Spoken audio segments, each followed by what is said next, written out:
Have you hit a roadblock in weight loss despite dieting and exercising? The answer might not be in your stomach, but rather in your brain. This was precisely the case with my friend Jen.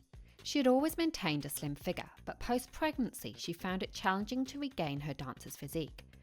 I'm going to show you how Jen's brain and hormones hindered her weight loss. I'll share 4 key ways her brain was blocking weight loss. Once she fixed the problem, her hormones balanced and she was back in her dancer's body in no time. And the best thing about it is, she did it all without feeling hungry. I'll let you in on a little secret that every gym in the world would rather you didn't know.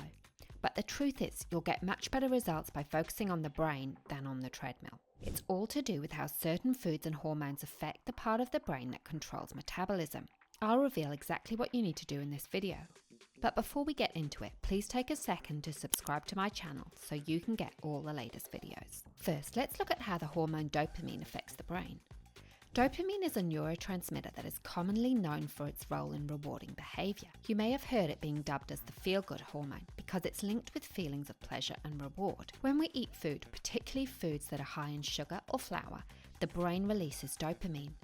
This release sparks a feeling of pleasure and satisfaction. Over time, the brain starts to link certain foods with this dopamine rush, which can lead to food cravings. This reward system becomes incredibly powerful when it comes to processed foods. These foods are often designed for maximum pleasure.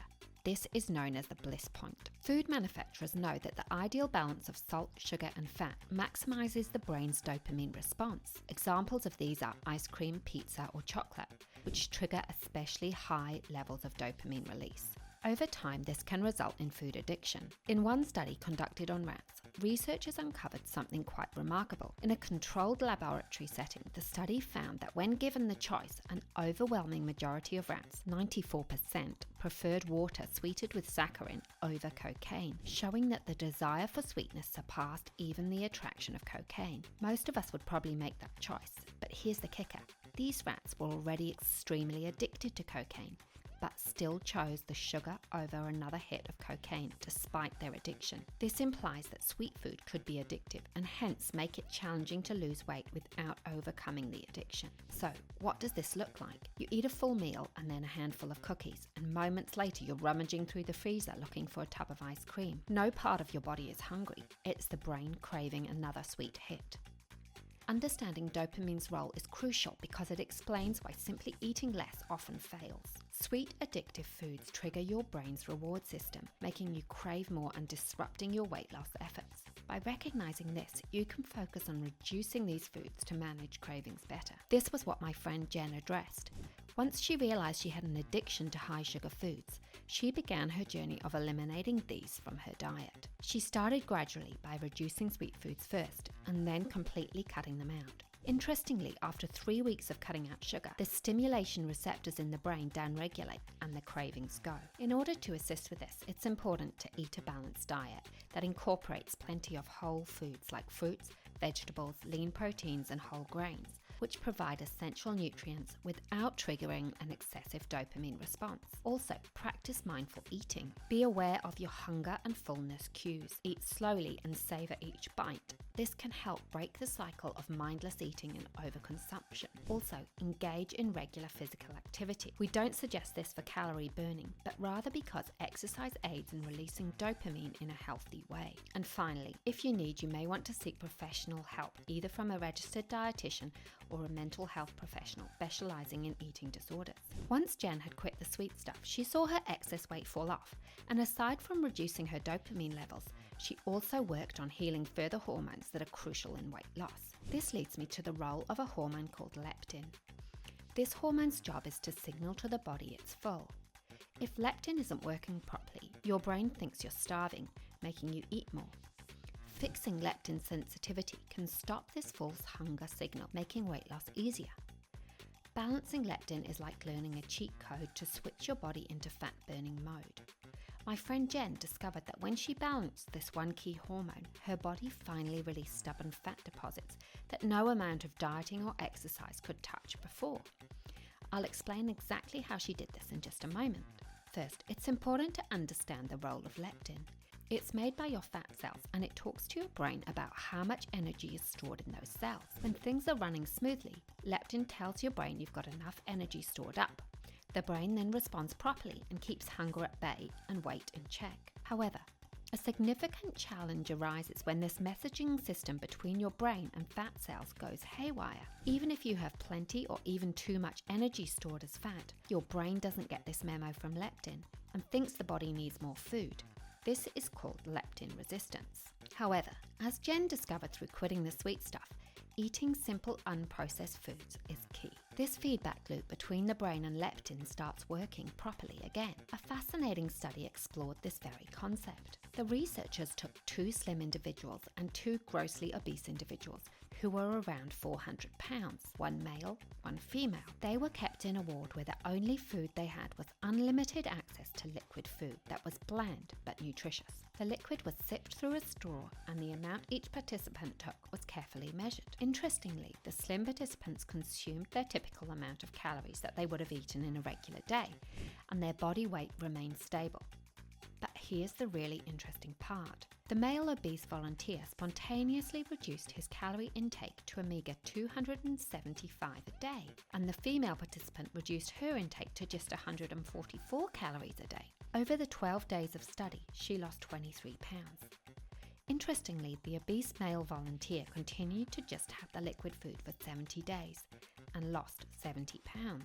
He then left the ward study and was given the liquid food to consume at home. He was told to consume only 400 calories a day. He did this for a further 185 days, at which point he had lost over 200 pounds. And get this, the researchers noted that he never complained of hunger.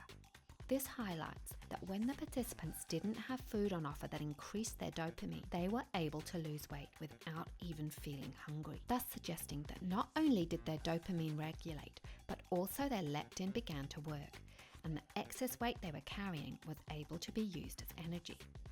So, choosing simple yet nourishing foods helps hormones communicate with your brain. Hormones can then come back into balance, making weight loss a breeze.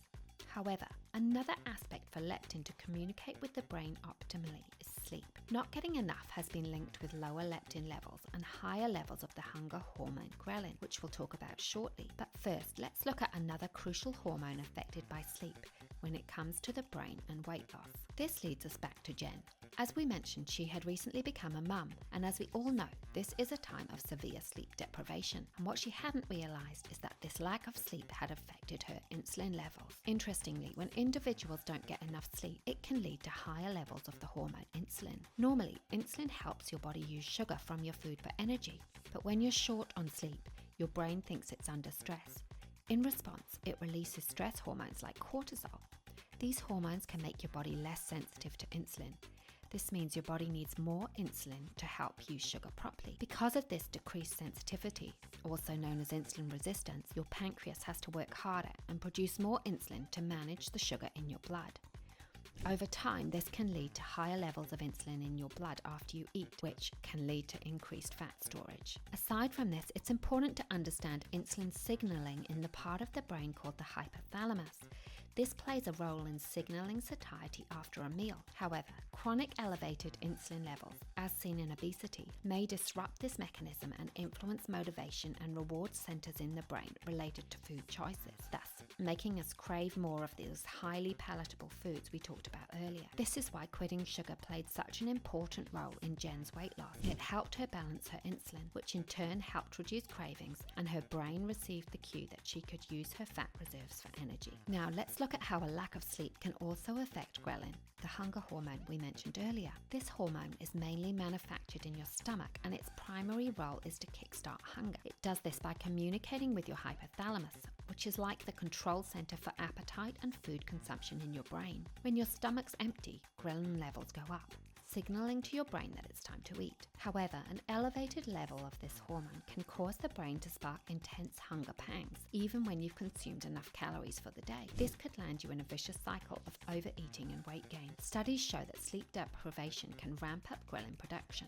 In one study, ghrelin levels shot up by 22% after sleep deprivation, compared to after a full 7 hours of sleep. This surge in ghrelin was associated with increased hunger pangs, suggesting that lack of sleep throws off the hormonal regulation of energy, potentially paving the way for weight gain and obesity. So, ensuring you get adequate sleep is a great way to ensure your brain is sending the right signals to your body so you don't overeat. However, this can be challenging, especially if, like my friend Jen, you have young children who often wait during the night. So, if you can't get enough sleep due to your circumstances, at least try to remove sweet food and processed foods. Focus on protein-rich foods, which helps keep you satiated longer and lowers post-meal ghrelin levels, thus signaling to the brain that it doesn't need to eat more. Although eating these foods are important, there are also certain supplements that can help turn on fat burning. So if you want to learn more, be sure to watch the video on your screen now. If you're struggling to reach your ideal body weight, it might be your hormones. So make sure you click the link below this video to take our hormonal balance quiz and get a personalized hormonal report tailored to your hormone type. Also, if you found this video helpful, please subscribe and leave a comment below.